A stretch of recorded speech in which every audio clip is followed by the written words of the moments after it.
اس time India کے اندر سے کچھ زیادہ اچھی خبریں سننے کو نہیں مل رہی۔ پچھلی رات تقریباً 11:30 بجے کے بعد سری نگر میں ایک تھانے کے اندر بلاسٹ ہوتا ہے، جس میں بتایا جا رہا ہے کہ تقریباً 8-9 افراد جو ہیں وہ اس میں جاں بحق ہو چکے ہیں اور بہت زیادہ لوگ اس میں زخمی ہوئے ہیں۔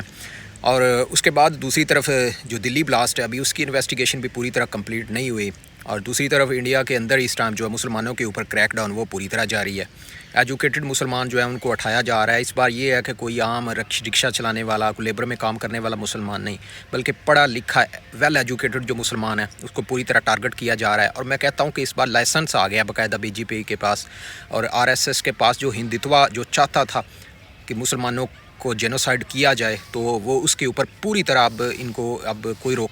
ٹوک نہیں ہے۔ میں اب دیکھ رہا ہوں کہ انڈیا کا جو ایک پڑھا لکھا ایجوکیٹڈ انڈین ہے، جو اس چیز کو بھی سمجھتا ہے کہ آخر یہ جب انڈیا کے اندر الیکشن ہونا ہوتا ہے تو اس ٹائم یہ انڈیا کے اندر اس طرح اٹیک کیوں ہو رہے ہوتے ہیں، وہ بھی اب نہیں بول رہا۔ سب کی زبانوں کو لاک لگ چکا ہے، نہ ہی وہ پوچھ سکتے ہیں اپنی ان انٹیلیجنس ایجنسیز سے، نہ انڈین ملٹری سے سوال کیا جا سکتا ہے، نہ سرکار سے سوال کیا جا سکتا ہے کہ آپ کی جو سیکیورٹی ہے جس پر آپ بلینز آف ڈالر انویسٹ کرتے ہو، وہ آپ کی سیکیورٹی کہاں پہ ہے۔ تو اگر دیش اس ٹائم ہندو اس ٹائم اگر خطرے میں ہے تو بھائی اس کا سوال کا جواب بھی تو دینا۔ آپ کی جو بار بار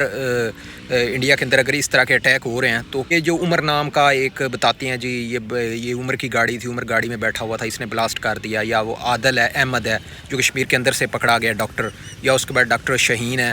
تو یہ سب اور سب شک کے اوپر ان لوگوں نے پکڑے ہوئے ہیں، ٹھیک ہے۔ ایک ڈاکٹر مزمل شکیل ہے۔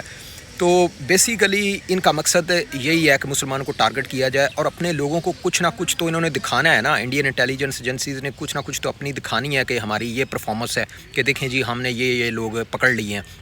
یہ سب اور سب صرف شک کے اوپر ہیں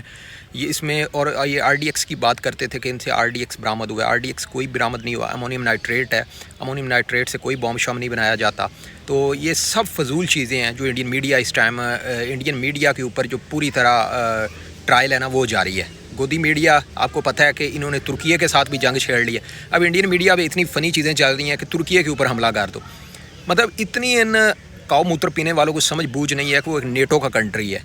تو پھر تم نیٹو کے ساتھ پنگا لو گے۔ اور ترکیے اگر پاکستان کو ڈرونز دیتا ہے تو کیا فرانس جو ہے رافیل وہ انڈیا کو نہیں دیتا؟ تو پھر پاکستان کہے کہ ہم فرانس کے اوپر بھی حملہ کر دیں گے، فرانس کا بھی بائیکاٹ کریں گے۔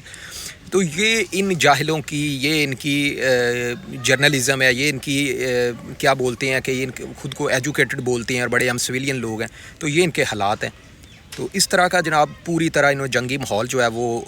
اپنے نیوز چینل کے اوپر بنایا ہوا ہے، فل سنسیشنل نیوز بنائی ہوئی ہیں، اور 1.4 بلین کی پاپولیشن کو یہ 25 کروڑ کی عوام سے ڈرا رہے ہیں کہ پاکستان آیا، پاکستان نے آپ کو حملہ کر دیا۔ اب جو سری نگر کے اندر ہوا ہے، اب اس کو لے کر اور جو دلی کے اندر ہوا ہے سب کو ملانے کی کوشش کر رہے ہیں کہ بہت بڑی ویوز انڈیا کے اندر ٹیررسٹ کی داخل ہو گئی، بہت بڑا جنہیں دھماکے انڈیا کے اندر ہونے والے۔ اور دوسری طرف انڈیا کی جو ملٹری ایکسرسائزز ہیں، تینوں انڈیا کی جو فورسز ہیں، نیوی، ایئر فورس اور انڈین آرمی، وہ بھی ابھی ان کی جاری ہیں۔ اس کے علاوہ جو ہوتی ہیں ڈرل ایکسرسائزیں ہوتی ہیں اپنے لوگوں کو ڈرانے کے لیے، اب یہ بلیک آؤٹ کریں گے بڑے بڑے شہروں میں، اگر آپ خدا نخواستہ کہ وہاں پر حملہ ہوتا ہے تو کس طرح لوگوں کو بچایا جا سکے۔ پاکستان کے اندر اب صورتحال یہ ہے کہ میں لاہور میں بیٹھا ہوں، زندگی نارمل ہے، کوئی ٹینشن نہیں، کوئی فکر نہیں، بلکہ لوگ اس بار اس پاکستانی لوگ ہم تو اس چیز پر یار تھوڑے سے ناراض ہیں انڈیا سے اور مودی جی سے کہ پاکستان کا نام کیوں نہیں لیا، کیونکہ ہم تو بھائی جنگ کے شوقین ہیں، ہم تو چاہتے ہیں کہ جنگ شنگ ہو، کو مال شال بنے ادھر ہیں۔ اس بار انہوں نے سارا کچھ ترکیے پہ ڈال دیا ہے اور جو انڈین مسلمان ہیں ان کے اوپر ملبہ سارا ڈال دیا ہے، تو پاکستان کا بھی انہوں نے نام نہیں لیا۔ کیوں پاکستان کا نام نہیں لیا؟ اس لیے نہیں لیا کیونکہ پاکستان کا اگر آج مودی نام لے دیتا تو انڈین میڈیا نے اور جو انڈین جنتا ہے اس نے پریشر دینا تھا مودی کو کہ پاکستان کے اوپر حملہ کرو، لیکن مودی کو جو انڈین ملٹری ہے اس نے بتایا ہوا کہ ہماری کیپیبلٹی نہیں ہے، ہم پاکستان کے ساتھ لڑ نہیں سکتے، اگر پاکستان کا نقصان کریں گے تو پاکستان ہمارا 3 گنا زیادہ کرے گا۔